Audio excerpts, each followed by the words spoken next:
O caso de Marlene Oakes. Quem é o dono do crânio encontrado na floresta? Um crime é considerado perfeito quando alcança seu objetivo principal, e o perpetrador não é punido ou sequer suspeitado. No entanto, hoje em dia, graças à tecnologia e abordagens científicas mais recentes, está se tornando cada vez mais difícil cometer tal crime. Além disso, até mesmo casos antigos e não resolvidos que pareciam perfeitos no passado, estão sendo resolvidos com sucesso décadas depois. Em 1980, um mecânico de automóveis chamado William Bill Major também pensou ter cometido o crime perfeito que nunca seria resolvido.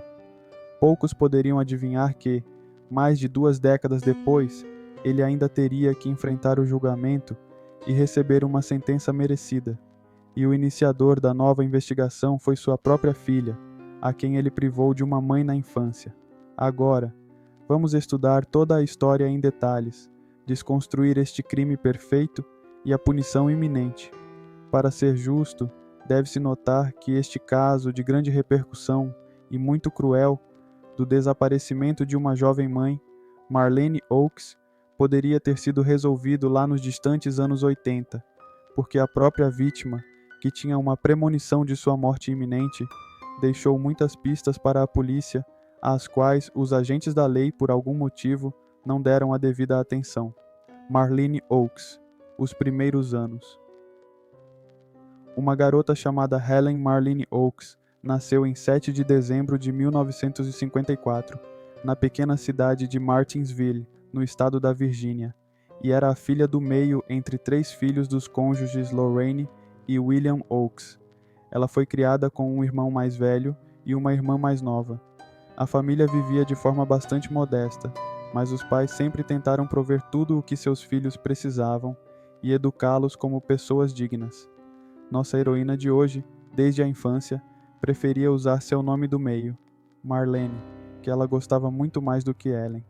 Ela era pequena, muito bonita, loira de olhos castanhos e com um sorriso encantador. Portanto, não era surpreendente que ela tivesse muitos admiradores desde cedo. Aos 16 anos, recém-saída da escola, a garota, querendo logo começar uma vida independente e escapar dos cuidados parentais, apressou-se a se casar. Seu escolhido foi um homem chamado William Major, 10 anos mais velho que ela, mas a diferença de idade não incomodava o casal apaixonado. William trabalhava como mecânico de automóveis e parecia ser um homem sério e confiável para a garota. Vida familiar infeliz. Logo após o casal oficializar sua relação, eles se estabeleceram em um parque de trailers nos arredores da pequena cidade rural de Verona, localizada no condado de Boone, Kentucky. Em 1972, o casal teve seu primeiro herdeiro em comum, um filho ao qual decidiram dar o nome de Donald. Naquela época, Marlene tinha apenas 17 anos e seu marido já tinha 27. 4 anos depois, o casal teve uma filha mais nova, Lana. O casal ainda vivia em um pequeno trailer, no parque de trailers. Marlene era dona de casa, criando seus filhos e tornando seu modesto lar confortável, enquanto Bill trabalhava em uma oficina, consertando carros. Ele era bom no que fazia e era, por assim dizer, um faz-tudo. Tinha todas as chances de construir uma carreira brilhante e abrir seu próprio negócio, mas o homem não se esforçava particularmente para isso. O dinheiro mal dava para o essencial, e o chefe da família, sempre que conseguia ganhar um pouco mais, geralmente gastava tudo em bebida. Mais tarde, seus vícios incluíram o uso de substâncias ilícitas. Ao mesmo tempo, Bill era uma pessoa sociável e parecia muito amigável e gentil para os outros. Todas essas qualidades o ajudavam muito no trabalho, e as pessoas que recorriam à sua oficina frequentemente voltavam e recomendavam Bill como um bom especialista para seus amigos. No entanto, em casa, Bill se tornava uma pessoa completamente diferente, rude, egoísta e cruel. Os sentimentos que um dia ligaram sua vida a Marlene pareciam ter evaporado sem deixar rastro, restando apenas incompreensão, ressentimento e irritação. O casal frequentemente discutia, e às vezes suas discussões acaloradas se transformavam em violência. Bill não era um marido carinhoso nem um pai amoroso, e com o tempo ele se tornou cada vez mais um tirano doméstico, um novo vizinho e um amante secreto. Em 1978, um jovem canadense chamado Glenn St. Hilaire estava passando pela cidade de Verona quando seu caminhão quebrou. Seguindo o conselho dos moradores locais, ele foi até a oficina de Bill Major, que prontamente se dispôs a reparar o veículo. O estranho estava viajando de Ohio para o Texas. Não conhecia ninguém na região e o único hotel nos subúrbios estava fechado. Sem saber onde ficar, Glenn se queixou da situação ao mecânico, que prometeu ajudar e rapidamente encontrou um lugar para ele ficar no parque de trailers, convidando-o para jantar. O convidado ficou encantado com a beleza, a gentileza e a simpatia de Marlene. A jovem preparou uma refeição deliciosa, manteve a conversa com interesse e parecia muito agradável e aberta. 2 semanas depois, Glenn visitou Verona novamente para agradecer a Bill por sua ajuda e, após mais um mês, decidiu se mudar para lá por um tempo. O homem se estabeleceu no mesmo parque de trailers e conseguiu um emprego na oficina de Bill, tornando-se seu subordinado. Além disso, o novo vizinho começou a mostrar interesse por Marlene e buscava encontros com ela sempre que possível. A situação na família Major já era muito tensa há algum tempo. Os cônjuges só brigavam, gritavam um com o outro, trocavam insultos e às vezes até brigavam fisicamente. Para Marlene, a comunicação com o gentil e cortês Glenn tornou-se uma verdadeira válvula de escape. Eles rapidamente se aproximaram e logo se tornaram amantes, passando todo o tempo livre juntos e tentando se esconder de olhares curiosos. Mas em um subúrbio tranquilo, onde todos se conhecem, as fofocas se espalham rapidamente, e logo os rumores chegaram a Bill. No entanto, o marido traído não parecia particularmente chateado com isso. Pelo contrário, ele até estranhamente incentivava o relacionamento deles, parecendo ter perdido o interesse por sua jovem esposa. A verdade feia e o início do processo de divórcio. Logo, Marlene notou algumas peculiaridades e mudanças no comportamento de Donald, seu filho de 8 anos. O menino ficou retraído, nervoso, não dormia bem e tinha medo de ficar sozinho com o pai. Quando sua mãe decidiu ter uma conversa franca com ele, o garoto lhe contou as coisas terríveis que seu pai fazia com ele e pediu proteção. Marlene ficou horrorizada com as confissões de seu filho e percebeu que não era mais possível continuar vivendo daquela forma. Ela há muito planejava se divorciar de Bill, conseguir a guarda exclusiva dos filhos e se mudar com Glenn e as crianças para sua terra natal na Virgínia, perto de seus pais. Seu amante também sugeriu que ela fizesse isso, e agora havia uma razão real para apressar o divórcio e a mudança. Marlene contou ao marido tudo o que havia descoberto sobre o comportamento inaceitável dele com relação ao filho, declarou sua intenção de se divorciar e também ameaçou denunciá-lo à polícia. O escândalo rapidamente se transformou em agressão física, e Bill acertou sua esposa várias vezes no rosto. A partir desse momento, os cônjuges estavam literalmente em estado de guerra. Marlene iniciou o processo de divórcio, mas não pôde se separar do marido imediatamente por causa dos filhos, pois queria garantir oficialmente a guarda exclusiva deles. Seu marido a agredia quase diariamente, insultava-a e ameaçava matá-la, dizendo que faria com que ninguém jamais encontrasse o corpo e que ele ficaria com as crianças. A jovem infeliz simplesmente não sabia o que fazer. Ela mantinha secretamente um diário pessoal, onde anotava tudo o que Bill lhe dizia, como ele ameaçava matá-la e encobrir os rastros. Várias vezes, estando embriagado, Bill descreveu em detalhes como se livraria dela, desmembrando seu corpo e escondendo os restos em lugares diferentes. A remoção de todos os dentes desempenhava um papel crucial para que o corpo não pudesse ser identificado pelos registros dentários. Curiosamente, Major descreveu todas essas coisas terríveis, não só para sua esposa, mas também para alguns de seus amigos, que, no entanto, não levaram suas palavras a sério. Marlene foge. Sem os filhos e sem o amante. Todos sabiam que Marlene havia pedido o divórcio e planejava se mudar para outro estado com Glenn e os filhos. Ninguém a julgava. Todos sabiam como a situação em sua família era difícil e doentia, mas parentes e vizinhos esperavam que tudo se resolvesse de forma pacífica e civilizada. Em 11 de outubro de 1980, por volta do meio-dia, os cônjuges tiveram mais uma discussão acalorada, mas logo tudo se acalmou. Ao anoitecer, um agitado e furioso Bill levou as crianças para um dos trailers vizinhos e bateu à porta. Ele disse que sua esposa havia fugido com seu amante, deixando o filho e a filha para trás, e pediu que cuidassem das crianças até o dia seguinte, enquanto ele tentava encontrar Marlene e trazê-la de volta para casa. Os vizinhos concordaram em abrigar as crianças por uma noite, e imediatamente pensaram que a jovem havia fugido com Glenn, mas se perguntaram como uma mãe amorosa e carinhosa poderia abandonar seus filhos adorados. Todos ficaram perplexos quando Glenn saiu de seu trailer na manhã seguinte, e ao ser questionado sobre a fuga, apenas olhou para todos ao redor, incompreensível. Descobriu-se que ele não via sua amada desde o dia anterior, e não sabia que ela havia desaparecido. Glenn foi até Bill para esclarecer a situação, mas o marido furioso apenas gritou que sua esposa havia encontrado outro amante e perdido a cabeça. No entanto, Glenn não acreditou em suas palavras, pois sabia com certeza que Marlene não tinha outro homem e que ela jamais abandonaria os filhos. No dia seguinte, Major foi à polícia e relatou o desaparecimento de sua esposa, apresentando sua versão dos fatos.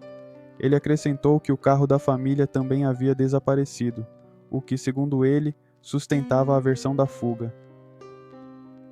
Busca pela mulher desaparecida e interrogatório de testemunhas. A polícia decidiu iniciar a investigação interrogando os vizinhos e parentes do casal e estudando as circunstâncias do desaparecimento da jovem. Todos falaram unanimemente sobre o relacionamento difícil entre os cônjuges, mas afirmaram que Marlene nunca abandonaria Donald e Lana, pois os amava mais do que a própria vida. Houve também aqueles que ouviram Bill contar histórias assustadoras sobre como ele mataria sua esposa e se livraria do corpo, o que levou à prisão e interrogatório do homem. No entanto, ele alegou que era apenas conversa fiada de bêbado e que não tinha a intenção de fazer mal à sua esposa. Outra peculiaridade foi que, durante a busca na casa, foram encontrados o passaporte, a carteira com dinheiro e a carteira de motorista da mulher desaparecida, bem como todos os seus pertences pessoais. Parecia que ela havia simplesmente entrado no carro e partido sem levar seus pertences, dinheiro ou documentos. Para onde ela foi? Os parentes de Marlene não puderam responder a essa pergunta, mas sua irmã mencionou uma última conversa telefônica preocupante em que Marlene estava com medo de sua vida e mantinha um diário onde registrava tudo o que acontecia com ela. A informação sobre o diário chamou a atenção dos detetives, mas nada parecido foi encontrado durante a busca no trailer. Alguns dias depois, Glenn apareceu na delegacia com o diário. Ele explicou que Marlene havia deixado suas anotações com ele para guardar caso algo acontecesse com ela, ou ela desaparecesse sem deixar rastros. Quando a mulher realmente desapareceu, ele esperou alguns dias e, ao perceber que ela não voltaria, levou o caderno para a delegacia. As páginas continham relatos verdadeiramente assustadores, incluindo agressões, humilhações e ameaças. Havia também uma descrição detalhada de como Bill prometia matar sua esposa. Além disso, Marlene escreveu sobre o interesse doentio do marido pelos filhos. Em vista disso, decidiu-se falar com o filho de Marlene, mas ele não forneceu nenhuma informação valiosa. Praticamente não respondeu às perguntas e apenas pedia para voltar para casa. Por alguma razão, os detetives não perceberam que o garoto estava assustado e simplesmente não conseguia responder com sinceridade às perguntas, pois seu pai o havia instruído previamente, e Donald tinha medo da raiva dos pais. Decidiram não traumatizar a pequena Lana de 4 anos e não a interrogaram. Nas semanas seguintes, Os policiais vasculharam a vizinhança em busca de pistas ou evidências. Marlene e seu carro foram procurados em todo o estado, mas a jovem e o veículo pareciam ter desaparecido no ar. Não havia razão para acreditar que ela estava morta ou assassinada. A investigação chegou a um impasse. A mudança que parecia uma fuga. Apesar dos depoimentos dos parentes e vizinhos contra Bill e das várias convocações do homem para interrogatórios, nunca foram encontradas provas para sua prisão. Nenhum corpo nem evidências conclusivas de que Marlene pudesse ter sido gravemente ferida foram encontrados, e ela continuava desaparecida. Major começou a vender rapidamente seus bens, explicando que pretendia se mudar para perto de seus pais, pois estava muito difícil cuidar de 2 crianças após a fuga de sua esposa. Entre outras coisas, ele vendeu suas armas, incluindo um rifle, uma espingarda e algumas pistolas. Seu comportamento estranho mais parecia uma preparação para uma fuga do que para uma mudança. Para os filhos, Bill dizia constantemente que a mãe deles nunca os amara, por isso os abandonara. Ele afirmava que Marlene era alcoólatra, que tinha muitos amantes que eram mais importantes para ela do que a família. Bill diligentemente virou seu filho e sua filha contra a própria mãe, tentando fazer com que odiassem a pessoa mais querida para eles. E é digno de nota que ele conseguiu, pois Donald e Lana ainda eram pequenos e acreditavam cegamente no pai. Logo, Bill e seus filhos se mudaram para o estado de Rhode Island, onde seus pais moravam. Lá compraram um trailer e se estabeleceram por muitos anos. No entanto, após o desaparecimento de Marlene, a vida de Donald e Lana entrou em uma verdadeira fase sombria. Seu pai os espancava brutalmente, abusava deles, os humilhava e fazia coisas ainda piores. A princípio, era principalmente Donald que sofria essas torturas, mas à medida que Lana crescia, o destino amargo não a poupava. Cerca de 1 ano depois, o homem arranjou uma nova namorada chamada Pauline, com quem começou a viver junto, mas não pôde oficializar a relação, pois Major ainda era casado com a desaparecida Marlene. No entanto, o casal teve um filho, e por algum tempo a família viveu tranquilamente, até que um dia Pauline testemunhou o que Bill estava fazendo com seu próprio filho. Ela imediatamente foi à polícia, contou tudo, levou seu filho e foi embora. Bill acabou sendo preso, e seus filhos foram viver com os avós maternos na Virgínia, uma descoberta macabra na floresta. Cerca de 1 ano e meio após o misterioso desaparecimento de Marlene, um caçador encontrou uma visão assustadora em uma área florestal perto do parque de trailers de Verona. Ele viu seu cão começar a cavar no chão e algo que parecia um fragmento de crânio humano emergiu. O homem imediatamente relatou isso à polícia, e os peritos que chegaram ao local confirmaram sua suspeita. Era realmente um crânio gravemente danificado. Os restos encontrados foram imediatamente enviados para peritos forenses para um estudo detalhado, e as conclusões dos especialistas foram realmente assustadoras. O crânio estava sem a mandíbula inferior e sem nenhum dente. Havia 2 orifícios de bala nele, e os tiros foram feitos a queima-roupa. Além disso, os peritos revelaram marcas de cortes nos ossos, feitas por uma grande faca ou machado, que provavelmente separaram a cabeça do corpo. Não era possível determinar inequivocamente a quem pertencia o crânio, mas a julgar pelo tamanho e condição dos ossos, presumiu-se que era de uma jovem com menos de 30 anos. Naturalmente, a história do desaparecimento de Marlene veio imediatamente à mente. Toda a área em um raio de vários quilômetros foi minuciosamente vasculhada, mas nenhum outro resto ou pertence foi encontrado. Assim, a descoberta foi apelidada de Jane Doe, que significa desconhecida, e a busca foi suspensa. Nova investigação, 20 anos depois. Quando Donald e Lana se mudaram para a casa dos avós, suas vidas gradualmente melhoraram. O que mais temiam era o dia em que o pai fosse solto, mas Bill, após ser libertado, não demonstrou interesse algum pelos filhos crescidos e nem tentou entrar em contato com eles. Por muito tempo, Lana não falava sobre sua mãe, pois estava com raiva dela por deixá-los com um pai tirano. Mas um dia, durante uma conversa franca com sua avó, Lana perguntou por que sua mãe havia deixado de amar ela e seu irmão e abandonado a família. A resposta da velha mulher foi que ela não acreditava na história da fuga e achava que o esposo havia dado um fim à esposa. Nesse ponto, o mundo da garota virou de cabeça para baixo. Ela começou a ver a situação de maneira completamente diferente e percebeu que a avó estava certa. Lana decidiu conduzir sua própria investigação para descobrir o mistério do desaparecimento de sua mãe. A primeira coisa que Lana fez foi manter um caderno onde anotava tudo o que podia se lembrar de sua infância, bem como tudo o que seu irmão mais velho sabia e lembrava. Em 1998, quando a garota já tinha 22 anos, decidiu voltar à sua cidade natal, Verona, para conversar com antigos vizinhos e descobrir se algum deles tinha informações valiosas que pudessem ajudá-la. Como se viu, Glenn ainda morava naquela região e não havia perdido a esperança de um dia resolver o mistério do desaparecimento de sua amada. Sua vida pessoal não se desenvolveu.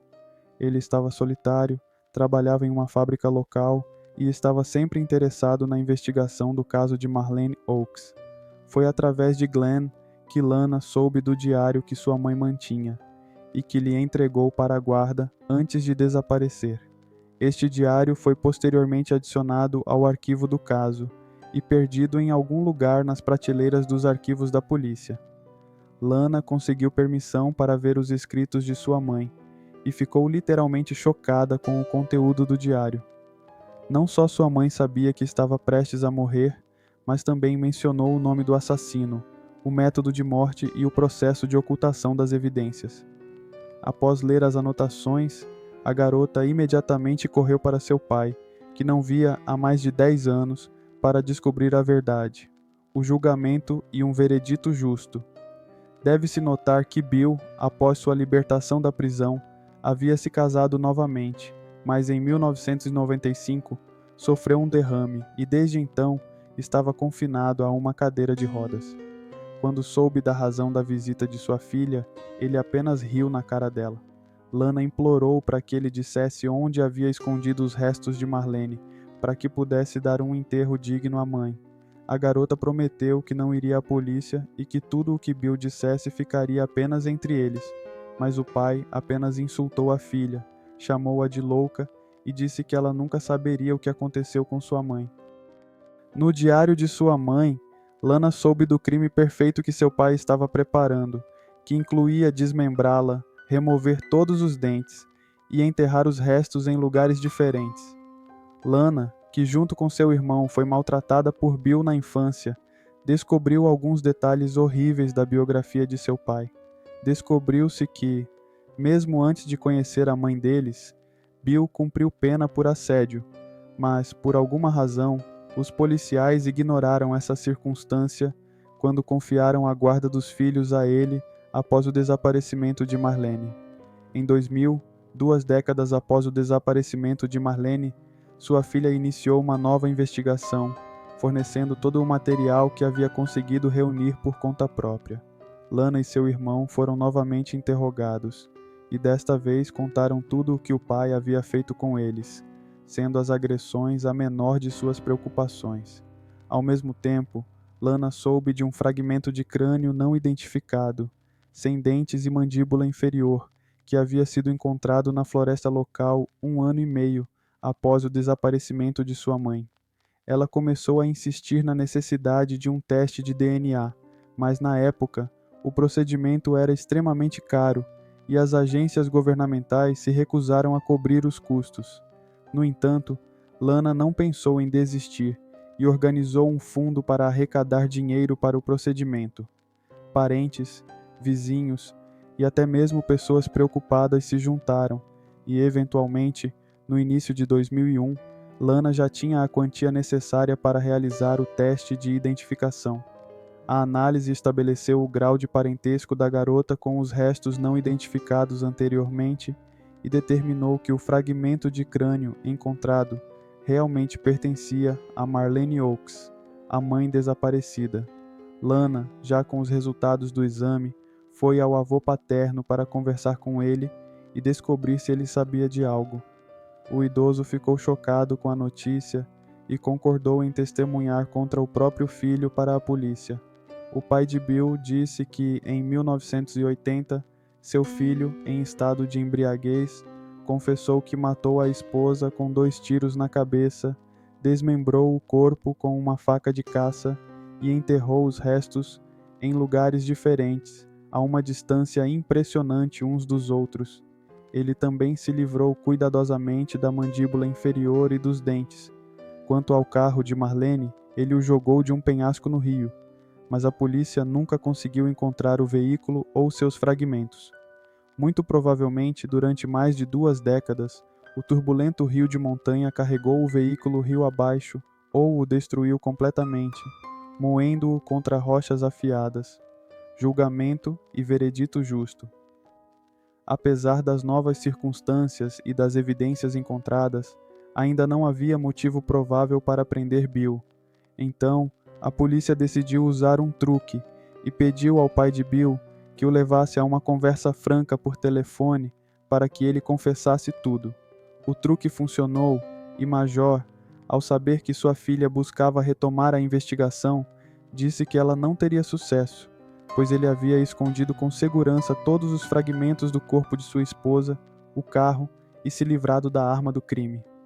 Foram essas palavras de Bill que levaram à sua prisão, pois ele confessou tudo. Em julho de 2001, o homem foi levado sob custódia. Após ouvir a gravação da conversa telefônica e aprender sobre a identificação do crânio, ele confessou o que havia feito.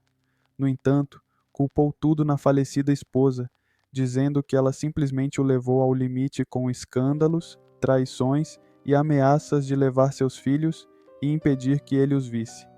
No julgamento, Bill apresentou sua versão da história, dizendo que ele e sua esposa brigaram no carro e que ela começou a ameaçá-lo com uma arma, mas ele a desarmou e supostamente atirou acidentalmente 2 vezes na cabeça dela, exceto que os tiros foram disparados na parte de trás da cabeça, a queima-roupa, o que parecia um crime premeditado, não autodefesa. O julgamento de Bill não começou até o verão de 2003, 23 anos após seu crime. Durante a audiência, o réu, de 59 anos, foi trazido em uma cadeira de rodas. Ele se comportou calmamente e estava confiante de que evitaria a punição. Seu advogado insistia que o crime era resultado de autodefesa e que as histórias de Lana e Donald sobre assédio não eram verdadeiras. Mas, apesar dos esforços da defesa, o tribunal considerou o Major culpado do brutal assassinato premeditado de Marlene Oaks. O homem foi condenado à prisão perpétua, o que foi uma completa surpresa para ele. Em dezembro de 2016, Bill tentou pedir liberdade condicional, mas foi negado. 1 ano depois, ele morreu na prisão, após sofrer um segundo derrame.